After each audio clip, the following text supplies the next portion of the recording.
We all want to give our children the best life, so many families choose to move abroad to live the dream. Unfortunately, the dream can become a nightmare if parents separate. There is a law that can prevent one of you from ever returning home with your children. My children were here for 43 days and now they can't go back home. The moment I had left my country, I had lost all habitual residence. No one tells you that.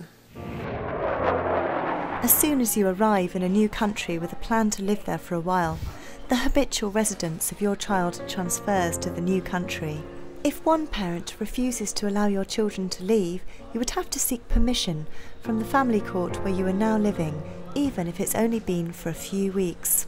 At the time I thought I was the only person going through this, but it turns out I wasn't alone, and there are hundreds of families trapped abroad, usually the moms, trapped there against their will, unable to return home. We're up here half the night sometimes with the children crying about wanting to go home, and they see an airplane in the sky and then wonder if that airplane is going home. You have to be aware that this can happen, and it can happen to you if you move abroad with your family.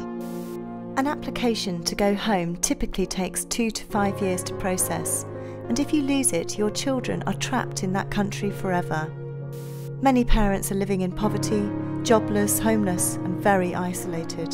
Sometimes they don't even have a visa to stay legally and get deported back home, but without their children. If you're an EU citizen, you found yourself stuck in another EU country, you are no longer liable to any emergency financial help. And even getting through the legal process take 2 or 3 years, and the judges make no provision as to how you survive. I have no rights as a citizen or permanent resident would have had. You know, you have no one, you're completely on your own, you haven't a penny. When it comes down to the law, if you're in trouble financially, go home is the message, but you can't go. I obviously couldn't go home without my son.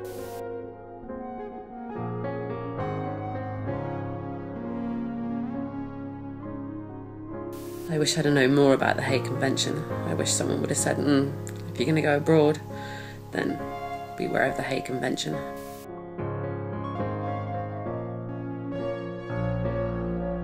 I'm stuck here. I don't want to come home.